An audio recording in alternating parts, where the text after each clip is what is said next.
Hey, it's Zach, and I'm back with another episode of Elevate and Accelerate. And I want to continue the conversation about the story mindset and how you can be the author of your future. Look, I'm here to tell you that the reason why you keep falling into the same patterns or can't seem to get ahead in certain areas of your life or hitting a ceiling in your business or career probably has more to do with the story than with your external circumstances. You're ready to achieve greatness in your life. You're ready to get to the next level, to elevate your life, to stop the same patterns that you've been falling into. Whatever that is, I'm going to show you how the story mindset can help you get there. So without further ado, let's get started.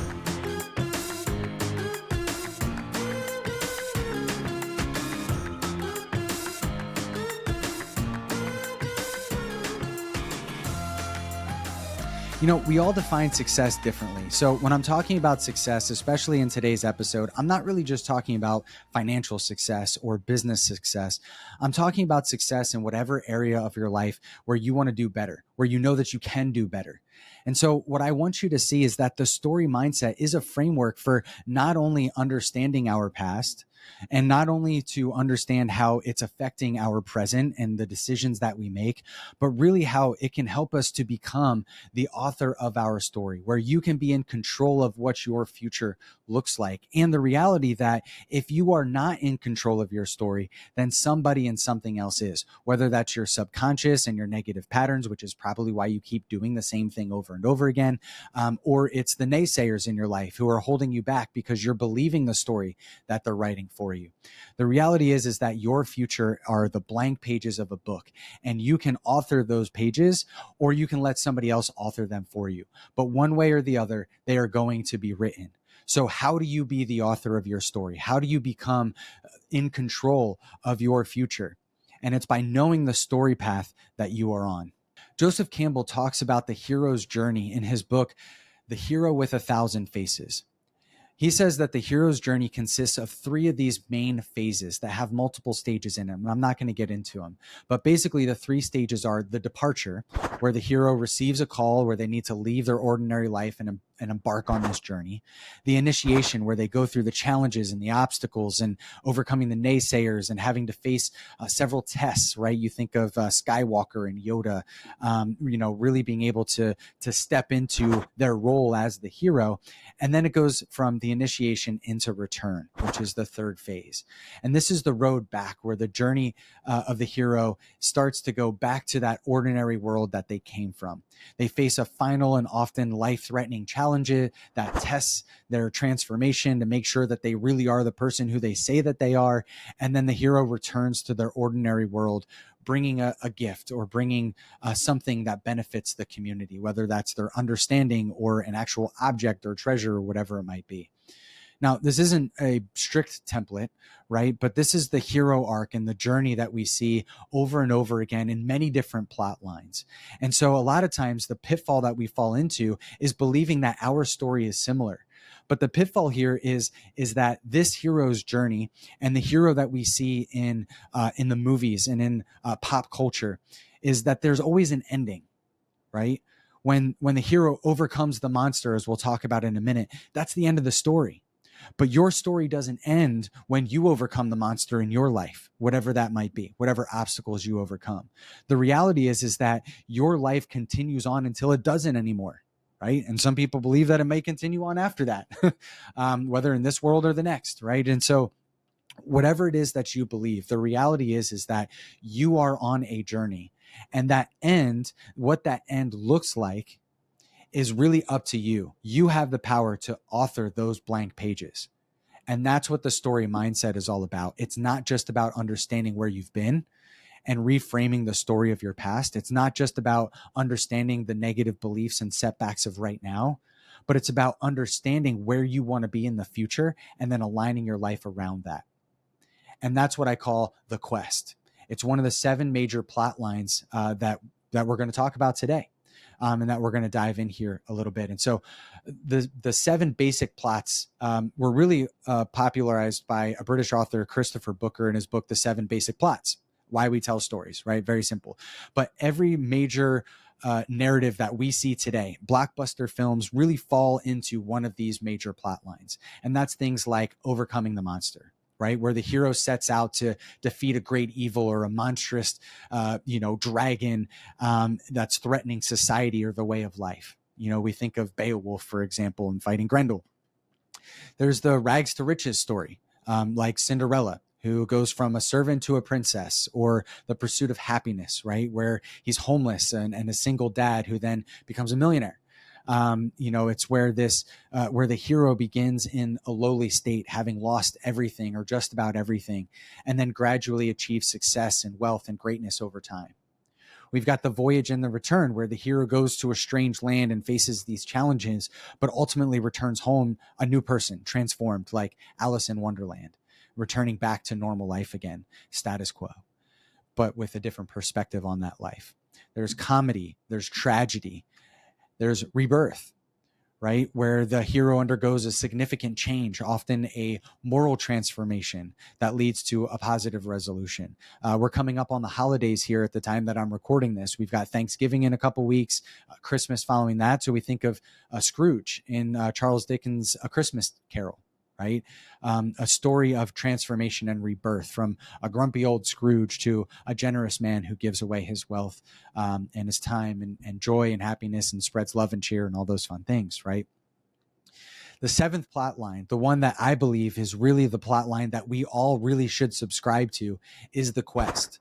And this is where the protagonist, where the hero embarks on a journey to achieve a significant goal and then faces those challenges and trials along the way. Period. Right? Now, when we look at all these different plot lines and even look at Joseph Campbell's hero's journey, there's an end to that story. And a lot of times we draw inspiration from the movies that we see on TV, or the stories that we hear of experts or celebrities or people who've been able to achieve great success in their lives from where they came from. A lot of rags to riches story there. We just partnered with Lisa Nichols on a project. She has a rags to riches story, right? She was a single mom on government assistance to running $1 million organization, has been on Oprah and Steve Harvey's show, and has, was a contributor to the Chicken Soup for the Soul series, and has turned her life into this amazing level of success as we would define it from the outside, right? Looking in, and so we draw inspiration from that, hope that if we find ourselves in a similar situation, that we have what it takes in some way to achieve greatness in our life as well. But the pitfall of having that is what a lot of people who've achieved success in their life run into, is that happiness isn't on the other side of achieving that level of success. Well, why not? Well, because that was just one facet. That was just one chapter of your story. And if you make that the end result, if we compare our lives to the glimpses of the lives and the stories that we see in front of us, then we structure our lives around these little mini chapters, these little mini stories. But on the other side of that, we're not really driving towards an end goal. Right? We're not realizing the fact that we are on an overarching narrative, this quest that we are on. And it's when we realize that our story is a quest, that we see that these different obstacles that we overcome in our lives, these trials, these tribulations, the sorrow that we feel, the grief that we're going through, are all just a chapter in our lives to this greater thing.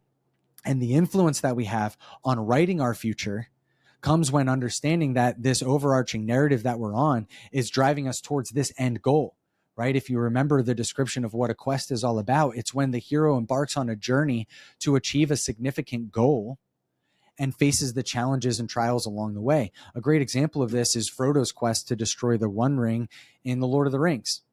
I never read the books. I watched the movies, guilty as charged. And the movies are pretty good, right? But they're long. But they end.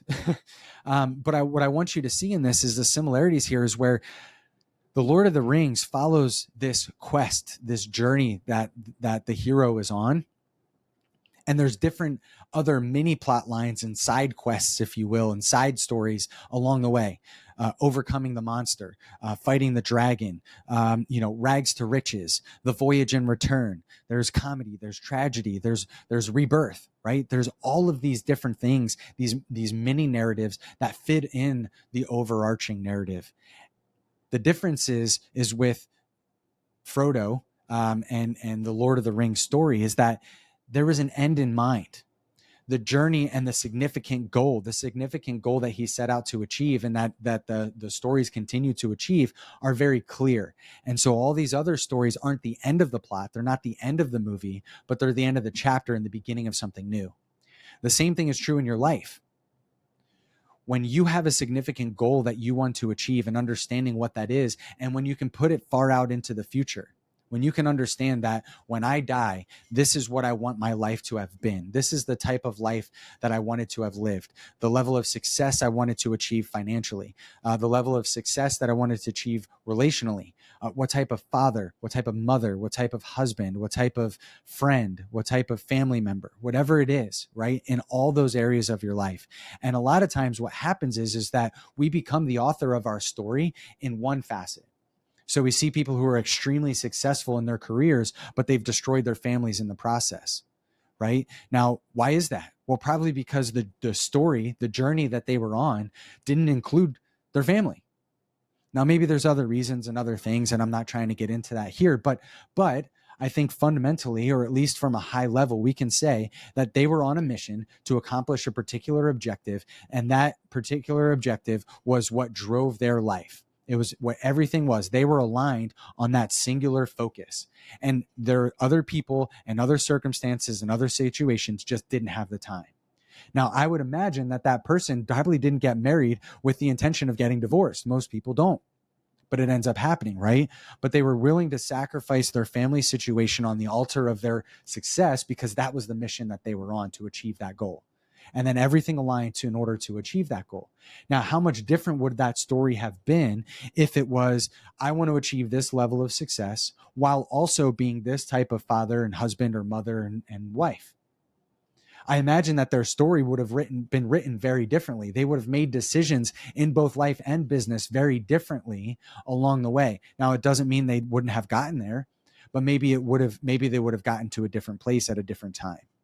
Now, what we need to focus on here is that future orientation of what we want our life to be like is how we can be in control of our story. And when we're not, somebody else and something else is going to be writing it for us. So we take that same person who achieved a level of success in their career or their business at the expense of other parts of their life. Well, it's probably because there was other pitfalls, other narratives, other stories in their own life that they were telling themselves. I'm not good enough. I'll never be a good father. I'm better than my father. I'm better than my mother was. I'm better than this.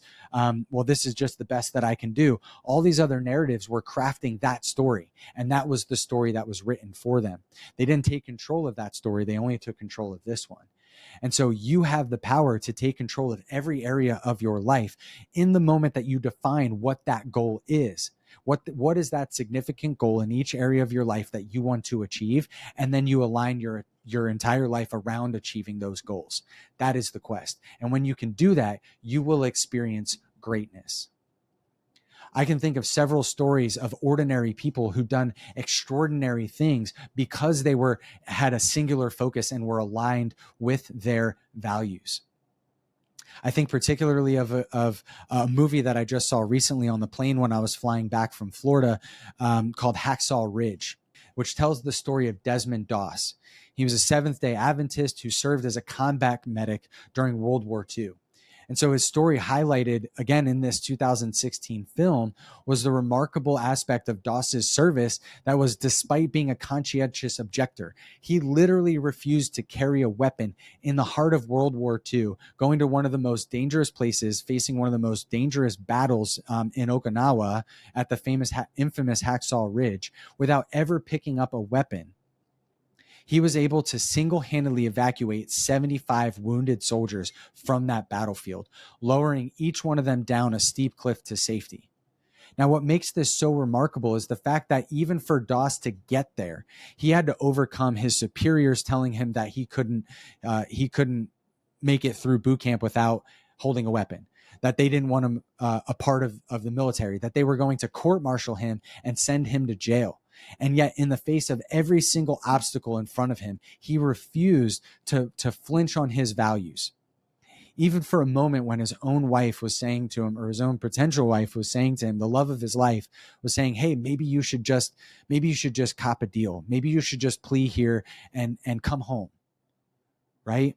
And in the movie, they show this moment where she realized what she had said to him, and then kind of backed him along the way. Whatever it is that you want to face, I'm here to support you too, right? But he was unwavering, even in the most hardest of circumstances, faced with the most serious of charges. He was unwilling to flinch and refused to put his hands on a rifle, and then went on to receive one of the highest military decorations in the United States, the Medal of Honor, a highest decoration for bravery in the time of war, without ever picking up a weapon. The first conscientious objector to ever receive this decoration. What an amazing story. Now, is that because Desmond is cut from a different fabric than the rest of us? I don't think so.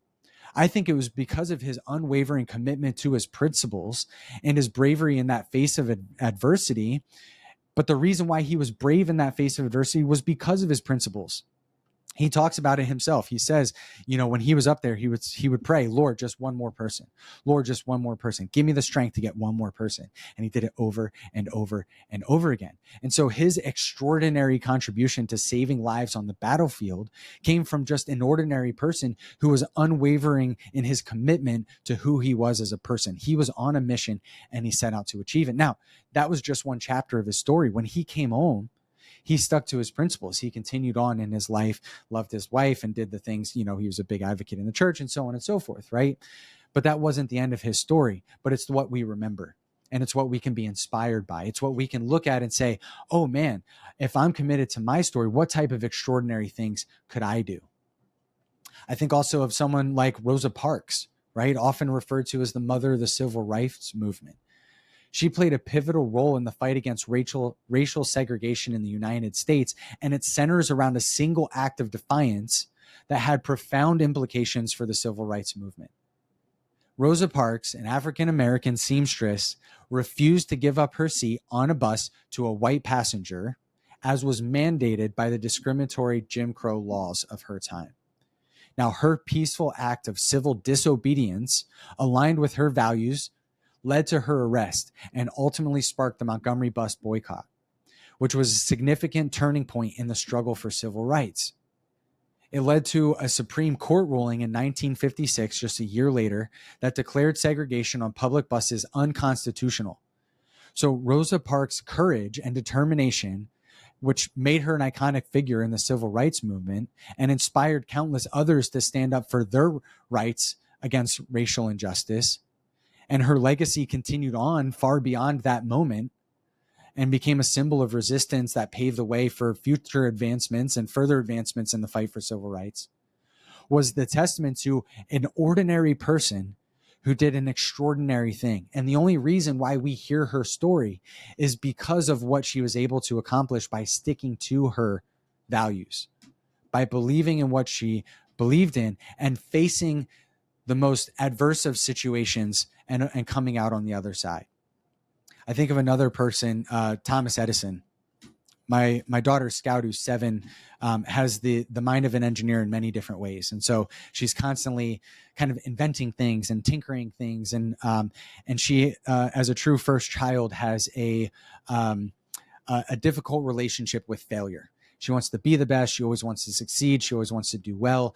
And losing is just something that she doesn't do very, very well. And so my wife has had great conversations with her. We have conversations with her and myself as well of just what it means to fail.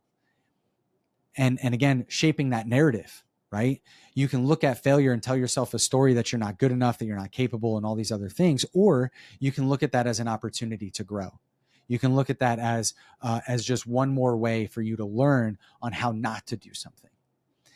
Thomas Edison, I think, is one of the most popular examples of this, where he's quoted in saying, he found 10,000 different ways to not create the light bulb or something like that. You can look it up. I don't have it in front of me. But Thomas Edison is a great example of somebody who set out on a mission to achieve an objective. And failure after failure after failure eventually led, after numerous experiments again, to him and his team identifying a filament material that could withstand the heat that was generated by electric current. And so in 1879, he successfully created a long-lasting practical light bulb using a carbonized bamboo filament in a vacuum-sealed glass bulb. right? So something that completely changed the landscape for how we do life today. His invention of the light bulb was a critical milestone in the development of electrical lighting, and not only illuminated the homes and streets, but also paved the way for the establishment of the electric power systems that we still benefit from today. It was his entrepreneurial spirit, his commitment to innovation. It was his not giving up in the face of adversity and just going back at it again and again, staying aligned with his mission to find success in that area, has now shaped the way that people live and work for years to come. So as I share all these different stories of great people who have done great things in their life, I'm reminded of the fact that your greatness in your life hinges on your ability to be able to write your own story. Stephen Covey talks about this in his book of 7 Habits of Highly Effective People. He talks about one of those principles being starting with the end in mind. Well, the same thing's true with their life. What do you want the end of your life to look like? What do you want people to say? What do you want to say about your life? Right?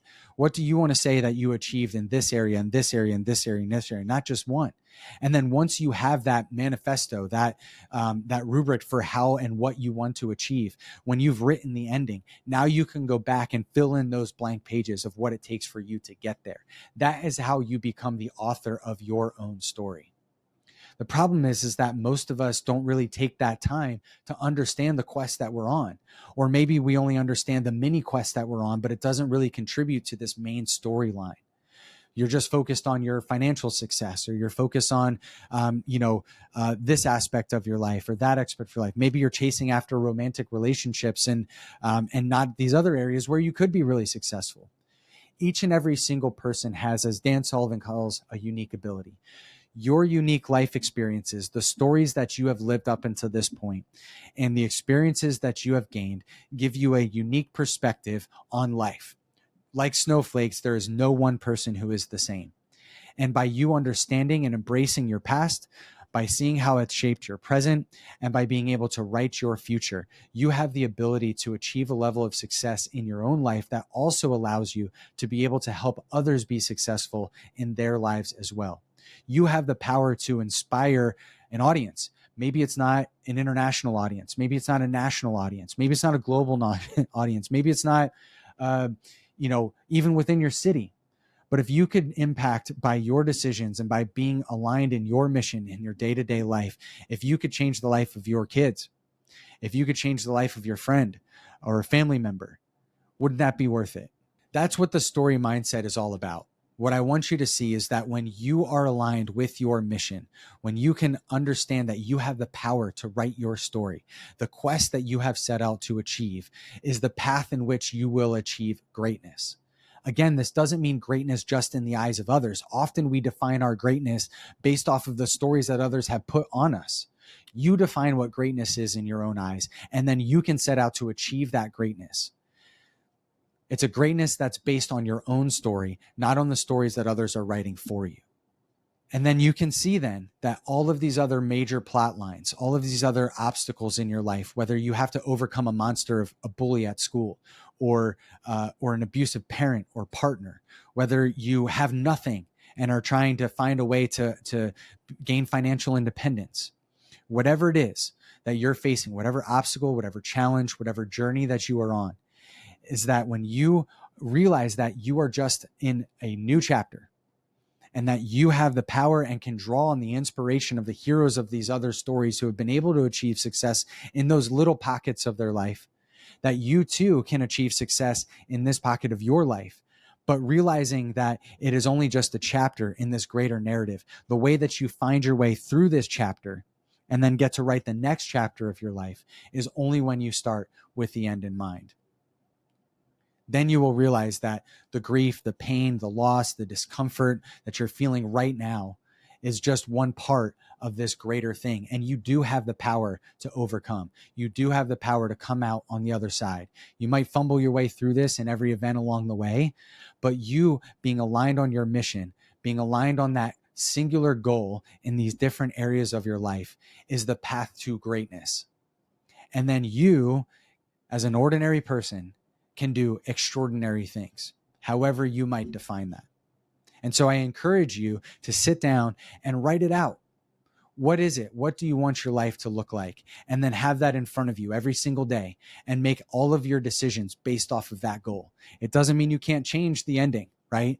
You can change the ending. You're the author of this. But when you have that ending in mind and when it is solid and when you are aligned in that mission, you will see that there's greater things for you, in store for you. So I hope that this mindset, the story mindset, just gives you a little bit more hope in whatever you're dealing with, but also the encouragement to do what it takes to step into your greatness and understand that it all starts with understanding what you want your story to be, and then that you have the power to be the author of that story.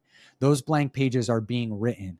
You can be the one writing them. Stop letting other people or the negative narratives in your mind write them for you. All right. Well, that's all I got for you today. Hopefully you found that helpful.